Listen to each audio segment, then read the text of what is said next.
Ring of fire किस महासागर की विशेषता है? किस महासागर की विशेषता है रिंग ऑफ फायर? ये हिंद महासागर के नहीं है, इसका आंसर है पैसिफिक ओशियन। प्रशांत महासागर की विशेषता है, ए हो जाएगा इसका। तो देखिए, प्रशांत महासागर के किनारों को सक्रिय ज्वालामुखी क्षेत्र होने के कारण रिंग ऑफ फायर भी कहा जाता है। क्वेश्चन नंबर 2 है, हिमालय पर्वतों के साथ भारतीय प्लेट की सीमा किस तरह की प्लेट सीमा है? बताइए। हिमालय पर्वतों के साथ भारतीय प्लेट की सीमा किस तरह की प्लेट सीमा है? अपसारी सीमा है, रूपांतर सीमा है, महासागरीय महाद्वीपीय अभिसरण है, या फिर महाद्वीपीय महाद्वीपीय अभिसरण है? इसका आंसर हो जाएगा डी, महाद्वीपीय महाद्वीपीय अभिसरण है। तो हिमालय पर्वत श्रेणियों के साथ भारतीय प्लेट की सीमा महाद्वीपीय महाद्वीपीय अभिसरण के रूप में है।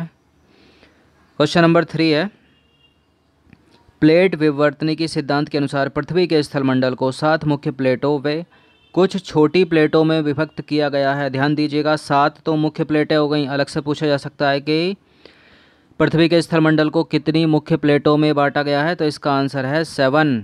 और कुछ छोटी प्लेटें हैं, कुछ मतलब तो कुछ। निम्नलिखित में से कौन सी छोटी प्लेटों के उदाहरण हैं? इनमें से बताइए, किन में से? इनमें से। अब थोड़ा बहुत अगर पढ़ा होगा तो इनमें से मुख्य प्लेट को छांट लो, फिर एलिमिनेट करके देखो। तो उत्तरी अमेरिकी जो प्लेट है ना, वो मुख्य प्लेट है। मुख्य प्लेट है तो ये तो हो नहीं सकती, तो करो जरा थर्ड को एलिमिनेट। ये नहीं हो सकता, ये भी नहीं हो सकता, इसमें थर्ड है तो क्या? कैरोलिन प्लेट छोटी प्लेट है, अरेबियन प्लेट भी छोटी प्लेट है, तो ये हो जाएगा, 2 भी हो जाएगा। नजका प्लेट भी एक छोटी प्लेट है, तो 1 to 4 इसका आंसर हो जाएगा डी। देखिए 1 to 4 हो जाएगा इसका आंसर। प्लेट विवर्तनिकी सिद्धांत के अनुसार कुछ महत्वपूर्ण छोटी प्लेटें निम्नलिखित में हैं। कौन कौन सी हैं वो? कोकस प्लेट छोटी प्लेट है, नजका प्लेट छोटी प्लेट है, अरेबियन प्लेट छोटी प्लेट है, फिलिपिन प्लेट भी छोटी प्लेट है, कैरोलिन प्लेट छोटी प्लेट है, फ्यूजी प्लेट छोटी प्लेट है। तो 6 प्लेटें छोटी प्लेटें हैं। और ये इंपॉर्टेंट क्वेश्चन है, असिस्टेंट कमांडेंट में बहुत पूछते हैं इसको, और उत्तराखंड पीसीएस का फेवरेट है, बार बार पूछ। नंबर 4 है, निम्नलिखित में से कौन सी प्लेट दक्षिण अमेरिका व प्रशांत महासागरीय प्लेट के बीच स्थित है? कौन सी है ये बताइए, कौन सी इनमें से प्लेट है जो दक्षिण अमेरिका व प्रशांत महासागरीय प्लेट के बीच स्थित है? कौन सी प्लेट है? नजका प्लेट, यूरेशियाई प्लेट, प्रशांत महासागरीय प्लेट, या आर्कटिक प्लेट? तो इसका आंसर हो जाएगा बी। जो नजका प्लेट है वो एक महत्वपूर्ण छोटी प्लेट है जो दक्षिण अमेरिकी व प्रशांत महासागरीय प्लेट के बीच स्थित है। कावेरी नदी का उद्गम बताइए। कावेरी नदी का उद्गम, इम्पोर्टेंट नदी है कावेरी नदी, तो ब्रह्मगिरी की पहाड़ियों से निकलती है। कहाँ पर है ब्रह्मगिरी की पहाड़ियाँ? कर्नाटक में, कर्नाटक राज्य के कुर्ग में। तो जो कावेरी नदी है वो कर्नाटक के कुर्ग जिले में ब्रह्मगिरी की पहाड़ियों से निकलकर 805 किलोमीटर की लंबाई तय करती है तथा 87,900 वर्ग किलोमीटर अपवाह क्षेत्र में प्रवाहित होती है। यह तिरुचिरापल्ली के निकट बंगाल की खाड़ी में मिल जाती है, यानी पूर्व वाहिनी नदी हो गई। क्वेश्चन नंबर 6 है, प्रायद्वीपीय भारत की नदियों में सबसे लंबी नदी कौन सी है? ये भी इंपॉर्टेंट क्वेश्चन है, हर एग्ज़ाम का फेवरेट। इसका आंसर है गोदावरी नदी, 1465 किलोमीटर। तो सबसे लंबी भारत की कौन सी है? गंगा, 2525, याद रखना। तो 1465 किलोमीटर लंबी गोदावरी नदी भारत की दूसरी गंगा के बाद, जबकि प्रायद्वीपीय भारत की सबसे लंबी नदी है। यह कहाँ से निकलती है? त्र्यंबकेश्वर। कहाँ पर है ये? महाराष्ट्र के निकट से उद्गमित होकर तेलंगाना और आंध्र प्रदेश में प्रवाहित होती हुई कहाँ गिरती है? बंगाल की खाड़ी में मिलती है ये भी। क्वेश्चन नंबर 7 है, महाद्वीपों एवं महासागरों के वितरण से संबंधित महाद्वीपीय विस्थापन सिद्धांत किस वैज्ञानिक के द्वारा प्रतिपादित किया गया? बताइए बताइए। 2 से 3 सेकंड का टाइम है, 1 सेकंड, 2 सेकंड, 3 सेकंड, ओवर। तो महाद्वीपीय विस्थापन सिद्धांत जिस वैज्ञानिक के द्वारा प्रतिपादित किया उनका नाम है वैगनर, एल्फ्रेड वेगनर। याद कैसे करोगे? महाद्वीप, जो द्वीप है वो महा है, बड़ा है। वैगनार देखिए आपने गाड़ी, वैगनार में काफ़ी स्पेस है ना उसके अंदर, तो इस तरह से रिलेट करके याद कर लो इसको।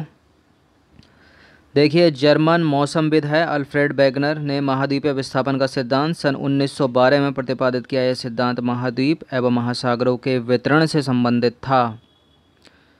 क्वेश्चन नंबर 8 है, सोन नदी, नर्मदा नदी, महानदी का नाम सुना होगा। बताइए कहाँ से निकलती हैं तीनों की तीनों? अमरकंटक से निकलती हैं तीनों की तीनों। अमरकंटक कहाँ पर है? मध्य प्रदेश में है। और ये नदियाँ सोन नदी, नर्मदा नदी और महानदी का उद्गम अमरकंटक पठार से होता है। महानदी का उद्गम छत्तीसगढ़ के धमतरी जिले में सिहाबा के निकट है, जो सतपुड़ा का ही भाग है। अब इनमें जो दो नदियां हैं वो पश्चिमी वाहिनी नदी है, और इसमें एक जो नदी है वो पूर्वी वाहिनी नदी है, महानदी। क्वेश्चन नंबर 9 है, दक्षिण भारत की नदियां प्रमुख रूप से निम्न में से कौन सा अपवाह तंत्र रखती हैं। दक्षिण भारत की बात कर रहा है, मान लीजिए इंडिया है तो ये उत्तरी भारत, ये दक्षिणी भारत, तो यहाँ की जो नदियाँ हैं ना वो वृक्षनुमा अपवाह तंत्र रखती हैं, वृक्षनुमा। तो दक्षिण भारत की नदियाँ मुख्यतः वृक्षनुमा अपवाह तंत्र रखती हैं। वृक्ष कैसा होता है, ये इस तरह से होता है ना, वृक्ष मतलब किधर भी उसकी डाली चलने लगती है, तो इसी तरह से जो दक्षिण भारत की नदियाँ हैं किधर को ही बहने लगती हैं।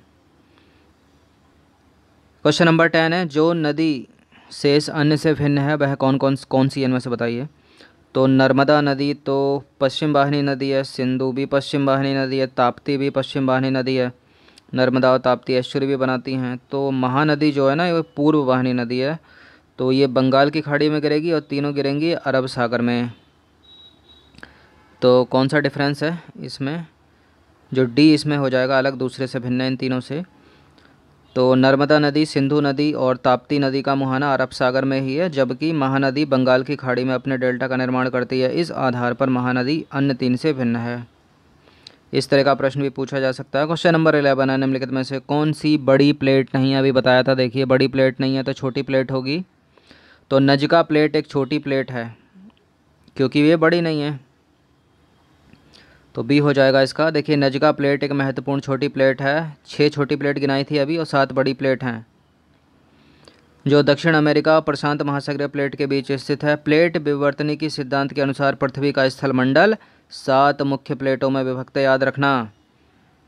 कौन कौन सी है वो 7 प्लेट, आर्कटिक प्लेट, उत्तर अमेरिकी प्लेट, दक्षिण अमेरिकी प्लेट, प्रशांत महासागरीय प्लेट और अफ्रीकी प्लेट, यूरेशियाई प्लेट और इंडो ऑस्ट्रेलियन न्यूजीलैंड प्लेट। याद कैसे करोगे, महासागर है ना हमारे, सॉरी महाद्वीप है ना हमारे, कितने महाद्वीप हैं, 7 महाद्वीप हैं, तो वैसे याद कर लो, उसी की प्लेट बना दो। तो आर्कटिक प्लेट हो गई, उत्तरी अमेरिकी प्लेट हो गई, दक्षिणी अमेरिकी प्लेट हो गई, प्रशांत महासागरीय प्लेट हो गई, Indo Australian plate, Indo Australian New Zealand plate हो गई। तो ऑस्ट्रेलिया के साथ आपको इंडो ऑस्ट्रेलियन और न्यूजीलैंड प्लेट जोड़ देना। अफ्रीकी प्लेट, अफ्रीका अलग से महाद्वीप है, और एशिया को यूरेशिया, यूरोप और एशिया बना देना है। थोड़ा सा डिफरेंस करके इस तरह से याद हो जाएगा। तो 7 प्लेटें याद रखना, बड़ी प्लेट मतलब मुख्य प्लेट। भारत की निम्नलिखित नदियों में से कौन हिमालय की सभी श्रेणियों को काटती है। कौन सी नदी है जो हिमालय की सभी श्रेणियों को काटती है, इसका नाम है सतलज। सतलज नदी हिमालय की सभी श्रेणियों को काटती है। तो सतलज नदी तिब्बत में एक स्थित है, राकस ताल, इसको कभी कभी राक्षस झील या राकस लेक के नाम से भी जाना जाता है, बहुत सारे इसके नाम है 2-3। यह उत्तर पश्चिमी दिशा में बहते हुए, देखिए ये शिप की नहीं है, शिप किला दर्रा है, तो इसको शिप की ला छूट गया है यहाँ पर। तो शिप किला दर्रे के पास हिमाचल प्रदेश राज्य में प्रवेश करती है। यह हिमाचल की श्रेणियों को काटकर गहरे गार्ज का निर्माण करती है। आगे चलकर यह ब्यास नदी में मिल जाती है। ब्यास नदी में मिल जाती है कौन सी नदी, सतलज नदी। इसकी कुल लंबाई कितनी, 1500 किलोमीटर, याद रखिए। हगरी सहायक नदी है, किसकी है हगरी सहायक नदी, तो तुंगभद्रा की सहायक नदी है हगरी।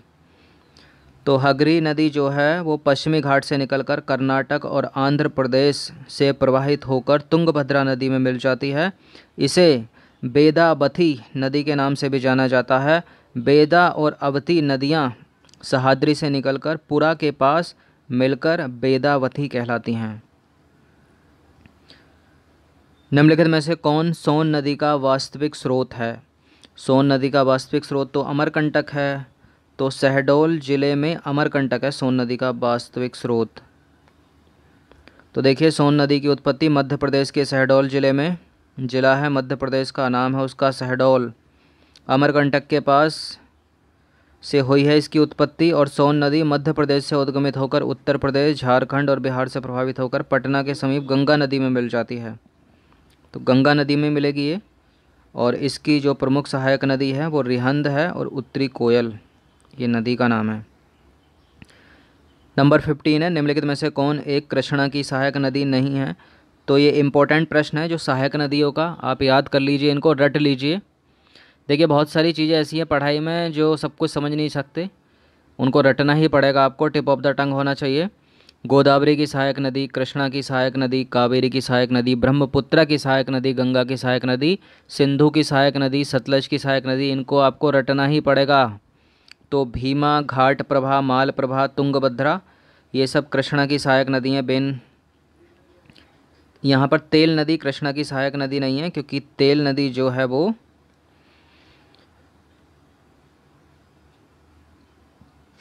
तेल नदी कृष्णा की सहायक नदी नहीं है। कृष्णा की प्रमुख सहायक नदियाँ जो हैं वो कोयना है, यारला है, डीना, बरना, पंचगंगा, घाट प्रभा, भीमा, तुंगभद्रा हैं। तेल नदी जो है वो महानदी की सहायक नदी है। किसकी सहायक नदी है तेल नदी? तेल नदी जो है वो महानदी की सहायक नदी है। क्वेश्चन नंबर 16 देखते हैं। हिमाचल प्रदेश से होकर बहने वाली नदियाँ कौन सी हैं, बताइए। जो हिमाचल प्रदेश से होकर बहने वाली नदियाँ हैं वो कौन कौन सी हैं इसमें? तो ब्यास भी हिमाचल प्रदेश से होकर बहती है। चेनाब नहीं बहती है हिमाचल प्रदेश, नहीं चेनाब भी बहती है। तो इसके अलावा और भी ज़्यादा बहती हैं। रावी भी हिमाचल प्रदेश से होकर बहती है, और सतलज भी हिमाचल प्रदेश से होकर बहती है। यमुना भी बहती है। तो इसका आंसर ये भी नहीं हो सकता, ये भी नहीं हो सकता, ये भी नहीं हो सकता, क्योंकि यमुना भी बहती है, बहुत छोटे क्षेत्रफल को काटती है। सतलज भी बहती है, रावी भी बहती है, चेनाब भी बहती है, व्यास भी बहती है। तो इसका आंसर डी हो जाएगा। तो देखिए रावी, चेनाब, सतलज, व्यास, इसी क्रम में याद करो। यमुना हिमाचल प्रदेश से होकर बहने वाली प्रमुख नदियां हैं। 1 2 3 4 5। क्वेश्चन नंबर 17 है। निम्न नदियों में से कौन सर्वाधिक प्रदूषित है? तो देखिए ये गोमती भी जैविक मरुस्थल घोषित कर दी गई है उत्तर प्रदेश सरकार के द्वारा। दामोदर भी जैविक मरुस्थल है, लेकिन सर्वाधिक प्रदूषित पूछ रहा, तो दामोदर बहुत प्रदूषित है। इसका आंसर हो जाएगा सी। तो भारत की सर्वाधिक प्रदूषित नदी दामोदर है। दामोदर गिरिडीह एवं दुर्गापुर के बीच 300 किलोमीटर लंबे मार्ग में यह जैविक मरुस्थल बायोलॉजिकल डेजर्ट घोषित हो गई है। क्वेश्चन नंबर 18 है। निम्न में से कौन सी नदी मध्य प्रदेश से होकर निकलती है और खंबात की खाड़ी में गिरती है? मध्य प्रदेश से निकलकर खंबात की खाड़ी में गिरने वाली नदी कौन सी? माही। कौन सी नदी है? माही। देखिए माही नदी मध्य प्रदेश से उद्गमित होकर खांडू के निकट राजस्थान के बांसवाड़ा जिले में प्रवेश करती है। यह नदी नरवाली तक बहने के पश्चात दक्षिण पश्चिम दिशा की ओर गुजरात से प्रवाहित होती हुई खंबात की खाड़ी में गिरती है। क्वेश्चन नंबर 19 है। कपिली किसकी सहायक नदी है, बताइए। कपिली किसकी सहायक नदी है? तो कपिली जो है ना वो ब्रह्मपुत्र की सहायक नदी है। गंडक नहीं है, कोसी नहीं है, गंगा नहीं है। तो ब्रह्मपुत्र इसको बोलते हैं शॉर्ट फॉर्म में। तो डी हो जाएगा। कपिली नदी जो है वो ब्रह्मपुत्र की सहायक नदी है। कामरूप नगर इसी नदी पर अवस्थित है। ब्रह्मपुत्र की और सहायक नदियाँ कामेंग है, दिहांग, दिबांग, लोहित है, सुवनश्री, धनश्री। इंपॉर्टेंट है, सबके नाम याद रखिए। ब्रह्मपुत्र मोस्ट इंपॉर्टेंट नदी है, उसकी सहायक नदियाँ भी इंपॉर्टेंट बहुत पूछी जाती हैं, चाहे परीक्षा पीसीएस की हो या यूपीएससी सिविल सेवा की। त्रिवेणी नहर में किस नदी से पानी आता है, बताइए। त्रिवेणी नहर में जिस नदी से पानी आता है उस नदी का नाम है गंडक। सी हो जाएगा इसका आंसर। तो त्रिवेणी नहर त्रिवेणी कैनाल में गंडक नदी से पानी आता है। यह पश्चिम चंपारण जिले में स्थित है।